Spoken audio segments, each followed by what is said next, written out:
कैसे हो बच्चों।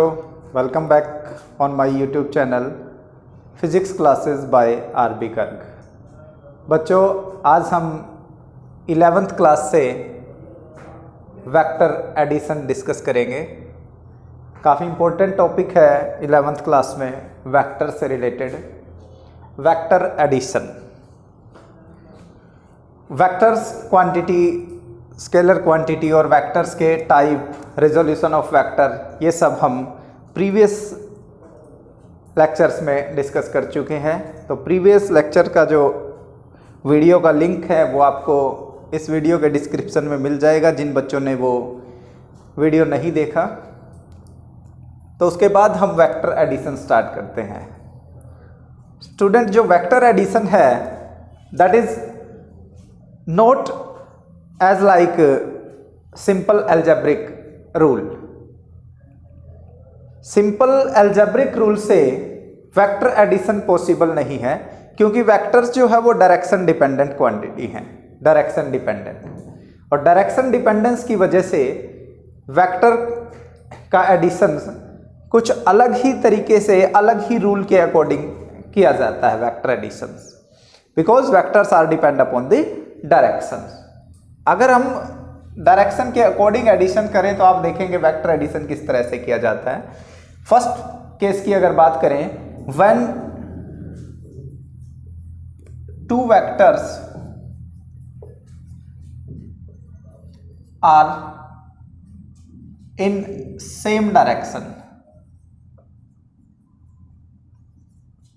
अगर दो वेक्टर सेम डायरेक्शन में एक्ट करते हैं, जैसे वेक्टर ए है that is equal to 5 meter, vector B that is also equal to 5 meter, तो इनका जो रिजल्टेंट होगा that is equal to A plus B that is equal to 10 meter। तो ये है वेक्टर एडिशन का फर्स्ट केस, जब दो वेक्टर एक ही डायरेक्शन में लाई करते हैं, एक ही डायरेक्शन में है, तो उनका एडिशन किस तरह से किया जाता है, तो हमने यहाँ पे चेक किया। तो आपको ये देख करके लगता होगा कि ये तो सिंपल अलजेब्रा में भी ऐसा ही होता है, लेकिन अलजेब्रा में डायरेक्शन डिपेंडेंस नहीं होता। यहाँ सिर्फ एक यही केस है जिसमें आपको नजर आ रहा है कि अलजेब्रा की तरह ही ऐसा एडिशन यहाँ पर किया जा रहा है। अगर हम दूसरे केस की बात करें, when two vectors are in opposite direction, when two vectors are in opposite direction. अगर दो वेक्टर अपोजिट डायरेक्शन में एक्ट करते हैं,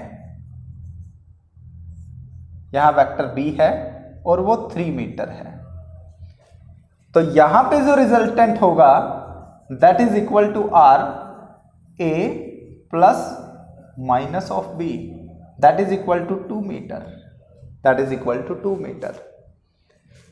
है ये वेक्टर एडिशन, लेकिन आप देख रहे हैं रिजल्ट में आपके पास जो आंसर आता है वो माइनस करने के बाद आता है। क्यों? क्योंकि डायरेक्शन अपोजिट है, इसीलिए तो मैंने कहा डायरेक्शन डिपेंडेंट है।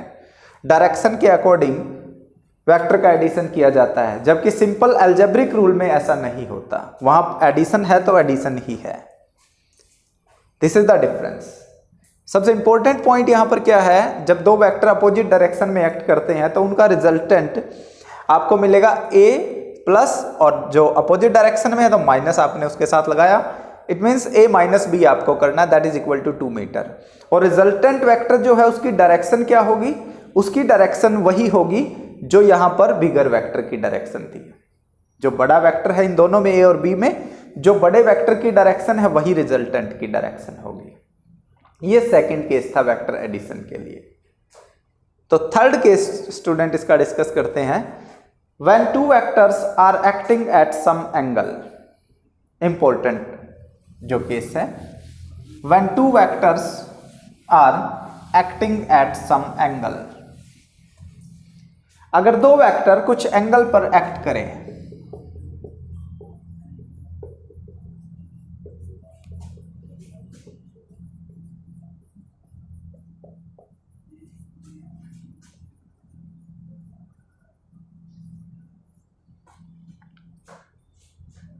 For example this is vector A, this is vector B. अगर दो वेक्टर इस तरह से हैं तो आप इनका रिजल्टेंट कैसे फाइंड आउट करेंगे, क्योंकि ना तो ये सेम डायरेक्शन में है ना ये अपोजिट डायरेक्शन में है, एक दूसरे के साथ अटैच है, आप देख रहे हैं। तो इनका रिजल्टेंट कैसे फाइंड आउट किया जाए। तो ऐसे जितने भी केसेस हैं जहां पर दो वेक्टर कुछ एंगल पर एक्ट करते हैं तो उनका सॉल्यूशन हम कुछ लॉज के अकॉर्डिंग करते हैं। There are 3 laws. First is triangle law of vector addition,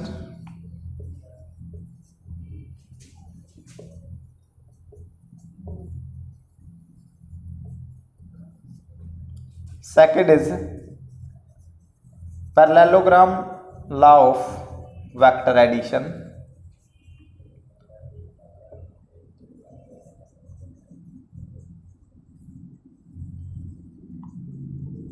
and third is polygon law of vector addition.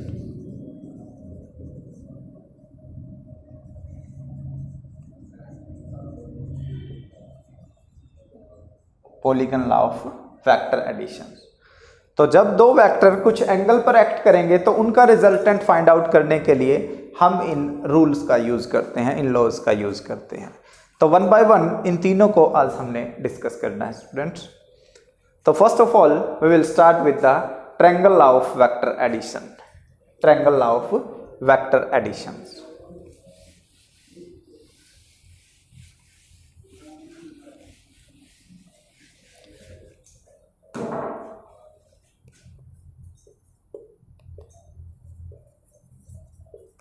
Triangle law of vector addition. जैसा कि नाम से ही क्लियर हो रहा है स्टूडेंट्स, ट्रायंगल मीन्स जिसकी 3 साइड्स हैं।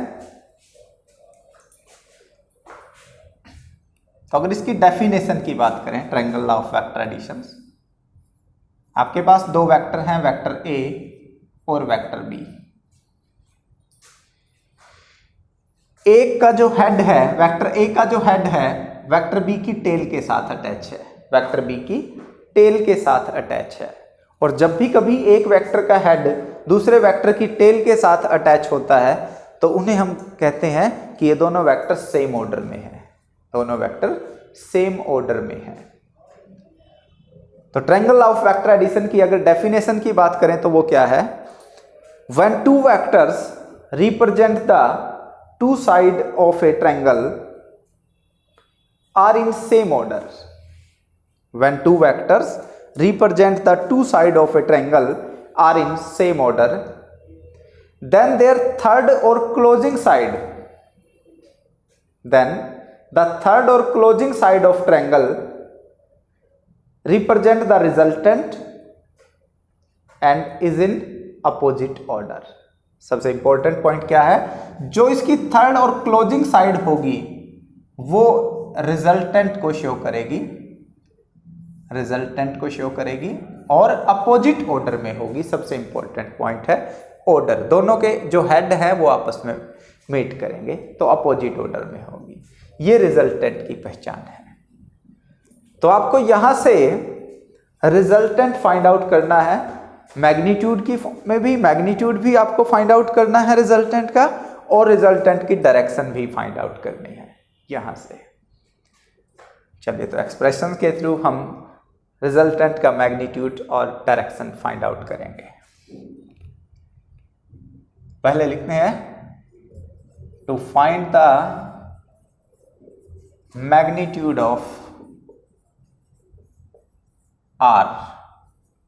आर का मैग्नीट्यूड फाइंड आउट करते हैं पहले, मैग्नीट्यूड। तो उसके लिए आप देखें ये जो एंगल है इसको बीटा से मैंने लिखा। Beta will gives the direction of resultant, क्योंकि बीटा की वैल्यू के अकॉर्डिंग आर की जो पोजीशन है वो चेंज होगी, आर की डायरेक्शन जो है वो चेंज होगी। अगर बीटा डिक्रीज होगा तो आर नीचे की साइड होगा, इंक्रीज होगा तो आर ऊपर चला जाएगा, जिससे डायरेक्शन उसकी वेरी करेगी। यहां से मैं इसको थोड़ा एक्स्ट्रा प्लॉट कर देता हूं ताकि इसको राइट एंगल ट्रायंगल बनाया जा सके। And this angle is theta. इस पूरे फिगर को नेमिंग करते हैं, this is O P Q S, O P Q S. आपको यहां से आर फाइंड आउट करना है, मैग्नीट्यूड फाइंड आउट करना है आर का, ये यहां पर आपका एम है। तो फाइंड आउट करते हैं। अगर आप इस राइट एंगल ट्रायंगल पर ओ क्यू एस पर पाइथागोरस थ्योरम अप्लाई करें, on applying Pythagoras theorem on right angle triangle OQS,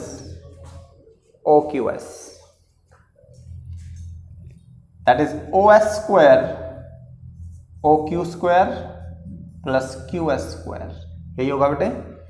hypotenuse square is equal to base square plus perpendicular square. Pythagoras apply किया आपने। OS की value है R, तो R square, OQ that is OP plus PQ and here is QS. So R square is equal to, what is the value of OP?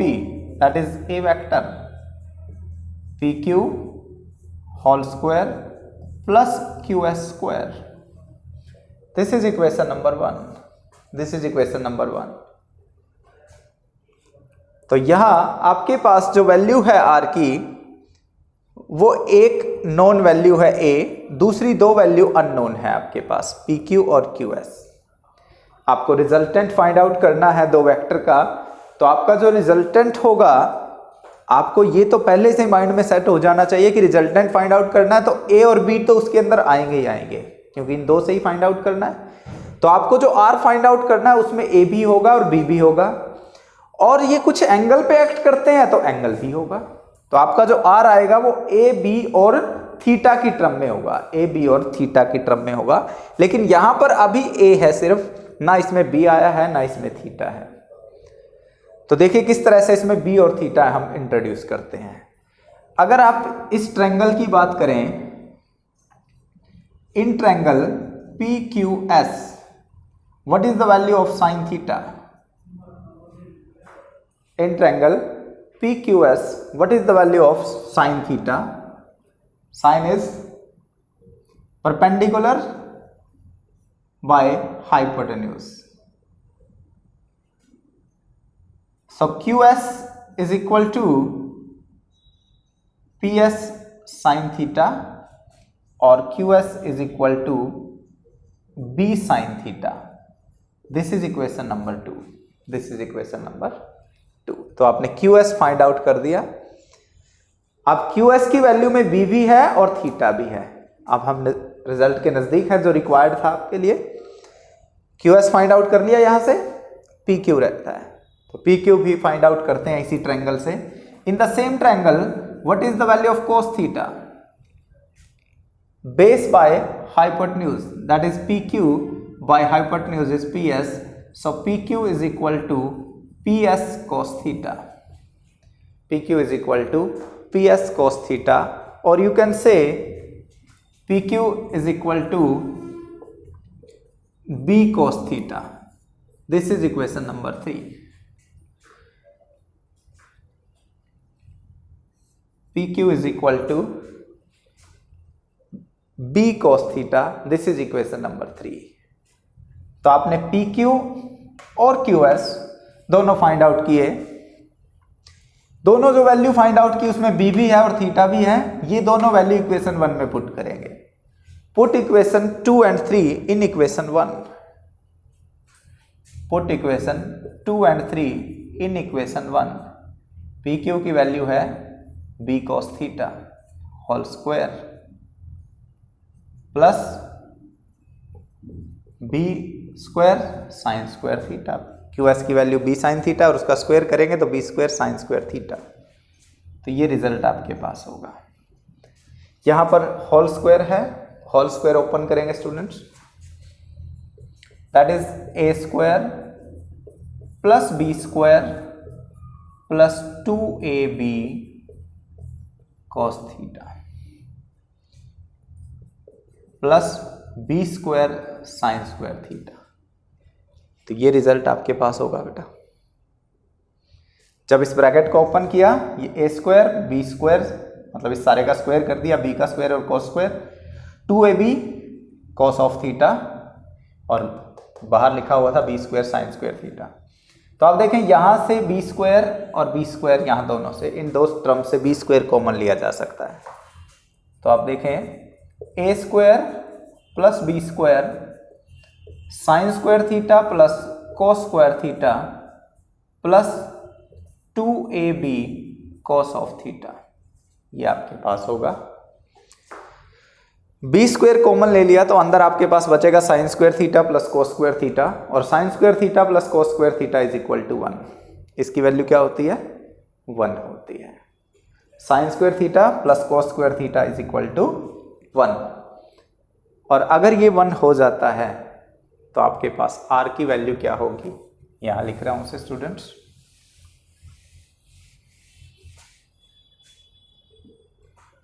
Now r is equal to a square, r square is equal to a square plus b square 2ab cos of theta। ये r square की value है और r find out करें तो under root of a square plus b square 2ab cos of theta, 2ab cos of theta। This is the value of magnitude of r। तो यहां से आप मैग्नीट्यूड r का फाइंड आउट कर सकते हैं। तो मतलब ये एक जनरल फॉर्मूला आपके पास हो गया। दो वेक्टर्स अगर आपको गिवन है, उनके बीच का एंगल गिवन है, तो आप r फाइंड आउट कर सकते हैं। जो इससे पहले फर्स्ट 2 केस हमने किए, वहां पर एक केस में हमने पढ़ा कि जब दो वेक्टर सेम डायरेक्शन में हैं, और आप देखें अगर सेम डायरेक्शन में होंगे दो वेक्टर तो थीटा कितना होगा? 0 डिग्री। थीटा 0 डिग्री होगा सेम डायरेक्शन के लिए। और अगर थीटा 0 है, cos 0 is equal to 1, cos 0 1 होता है। तो यहां पुट करें cos 0 1, तो आपके पास जो r की वैल्यू रहेगी I think a plus B रहेगी। तो मैंने यही तो लिखवाया था फर्स्ट केस की। अगर बात करें, अगर फर्स्ट केस की बात करें स्टूडेंट्स, उसमें क्या था कि दो वेक्टर अगर सेम डायरेक्शन में लाई करेंगे तो उनको डायरेक्ट ऐड किया जाता है। यहां से भी आप उसे प्रूव कर सकते हैं। तो मतलब ये एक जनरल फॉर्मूला आपके पास आ गया। सिमिलरली अगर दो वेक्टर अपोजिट डायरेक्शन में एक्ट करते हैं, अपोजिट डायरेक्शन में, ये फर्स्ट केस था। और सेकंड केस की अगर बात करें, अपोजिट डायरेक्शन के लिए थीटा 180 डिग्री है और cos 180 that is equal to -1। Now r is equal to a minus B, और यही तो रिजल्ट था। तो इस रिजल्ट से आप फर्स्ट और सेकंड केस को भी डिराइव कर सकते हैं। क्लियर है स्टूडेंट्स? तो ये था वेक्टर एडिशंस, और उसमें आपने r का मैग्नीट्यूड फाइंड आउट करना सीखा कि जब दो वेक्टर कुछ एंगल पर एक्ट करते हैं। अब हम डायरेक्शन फाइंड आउट करेंगे कि r किस डायरेक्शन में होगा, और डायरेक्शन डिपेंड करेगी एंगल बीटा पे। डायरेक्शन जो है बीटा डिपेंडेंट है। डिराइव करते हैं students.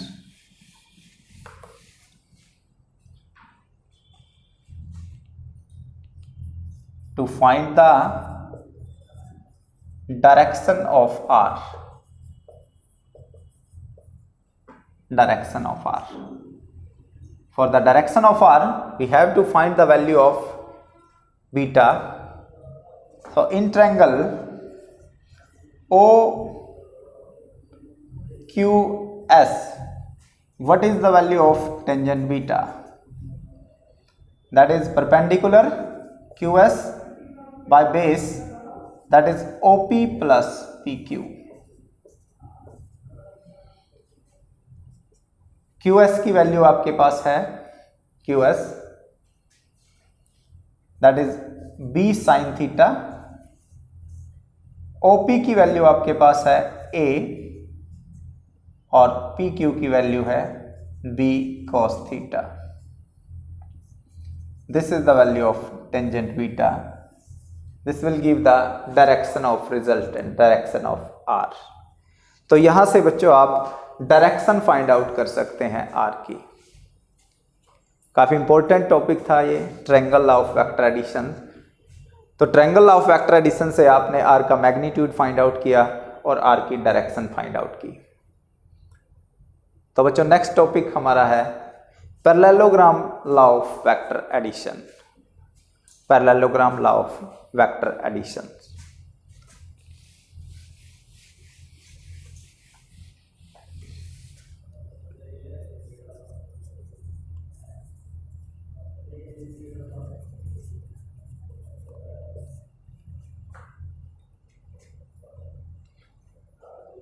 Parallelogram law of vector additions. You know parallelogram किस तरह से ड्रॉ करेंगे स्टूडेंट्स? मैंने इस तरह से दो साइड शो की। This is vector A, this is vector B.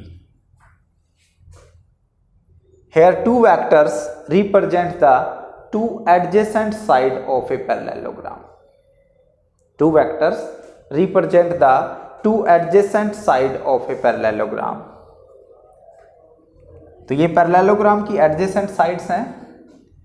तो इसको अगर कंप्लीट करें तो इस तरह से इसको कंप्लीट किया जा सकता है। Clear students? एडजेसेंट लिखने से ये क्लियर हो जाता है कि ये साइड हमने लेनी है, वरना तो ये साइड भी ले सकते थे, वरना तो ये साइड भी ले सकते थे हम। तो ये बात क्लियर हो जाती है कि दो एडजेसेंट साइड आपने यूज करनी है। Two vectors represent the two adjacent side of a parallelogram. Then their resultant is represented by the diagonal of the parallelogram. अब क्वेश्चन अराइज होता है कि डायगोनल तो ये भी है और डायगोनल ये भी है, हम किसे रिजल्टेंट माने? यहां पर आपको उस डायगोनल को रिजल्टेंट लेना है जो डायगोनल वहीं से स्टार्ट हो जहां से दो वेक्टर आपने स्टार्ट किए थे। दोबारा फिर बता रहा हूं, when two vectors represent the two adjacent side of a parallelogram, then their resultant is represented by the diagonal of the parallelogram starting from the point from where the two vectors are starting. उसी point से start करे resultant जहां से दो vector start हुए थे। मतलब resultant दो वेक्टर के साथ को इनिशियल हो। This is the important point. तो ये इनका रिजल्टेंट होगा। This is the parallelogram law of vector addition. Parallelogram law of vector addition. तो स्टूडेंट्स इसमें भी हमें आर फाइंड आउट करना है और आर की डायरेक्शन फाइंड आउट करनी है। अगर आप इसे देखें, ये बी है तो ये भी बी होगा, ये ए है तो ये भी ए होगा। तो अगर आप इस फिगर को छोड़ दें तो ये फिगर सेम है जो हमने ट्रायंगल लॉ में डिस्कस किया है, जो हमने ट्रायंगल लॉ में डिस्कस किया है। तो इसका रिजल्टेंट, इसकी डायरेक्शन भी वही होगी जो ट्रायंगल लॉ में हमने फाइंड आउट किया है। तो पैरेललोग्राम से भी रिजल्टेंट का फॉर्मूला सेम होगा, A square plus B square plus 2ab cos of theta, and direction is also same, that is equal to b sin theta divided by a plus b cos theta. This is the direction. तो parallelogram law का जो proof है, जो result है, वो भी उसी फॉर्मूले से फाइंड आउट किया जा सकता है जिससे ट्रायंगल लॉ का रिजल्टेंट फाइंड आउट किया था। उसी तरह से डायरेक्शन फाइंड आउट कर सकते हैं, उसी तरह से उसका रिजल्टेंट फाइंड आउट कर सकते हैं। तो ये था बच्चों parallelogram law of vector addition. और लास्ट वेक्टर एडिशंस में अंदर आप डिस्कस करेंगे, that is polygon law of vector addition. Polygon law of vector addition. Polygon means जिसकी बहुत सारी साइड्स होती हैं उसे हम पॉलीगन कहते हैं। तो polygon law of vector additions क्या बताता है? If you have number of vectors are in same order like this A B C, this is D, this is E, ये सभी सेम ऑर्डर में है और ये पॉलीगन की साइड्स को रिप्रेजेंट करते हैं। तो आप क्या बताएंगे? Number of vectors represent the side of a polygon are in same order, then their resultant is represented by the closing side of the polygon is in opposite order, is in opposite order. पहचान क्या है resultant की? कि resultant जो होगा opposite order में होगा और क्लोजिंग साइड होगी, ये उसकी पहचान है, ये रिजल्टेंट होगा। तो R इज इक्वल टू, यहां पे अगर आप R देखें क्या होगा, that is equal to A plus B plus C plus D plus E। अगर सिर्फ ये दो साइड थी तो यहां पे रिजल्टेंट बनाया जा सकता है इसका। अगर तीन साइड थी तो रिजल्टेंट यहां ड्रॉ किया जा सकता है।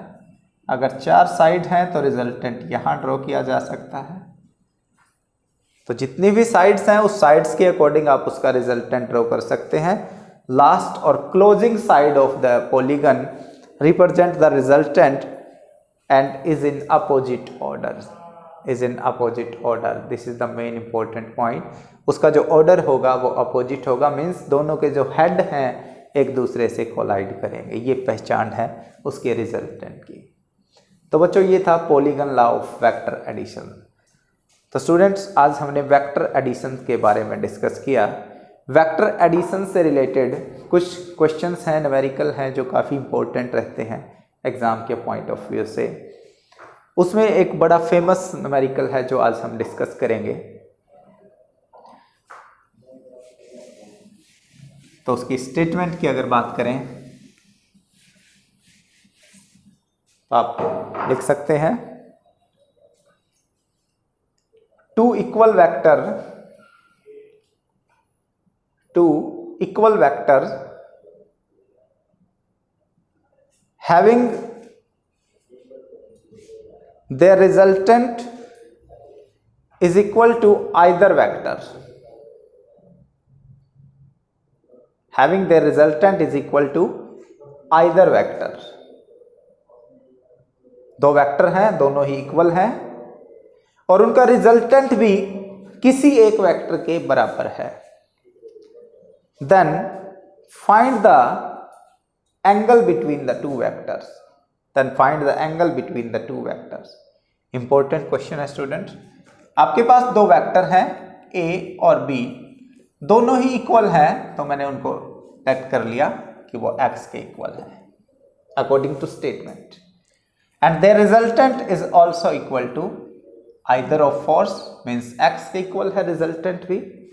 तो आपको एंगल फाइंड आउट करना है थीटा, ये आपका क्वेश्चन है। तो according to triangle law, resultant is equal to, resultant यहां से फाइंड आउट करें, उसका फार्मूला आपके पास है A square plus B square plus 2ab cos of theta है विद अंडर रूट। तो यहां से R square is equal to A square plus B square plus 2ab cos of theta. आपके पास आर, ए और बी सभी की value given है। It is X square X square X square 2x square cos of theta, again it is 2x square cos theta x square,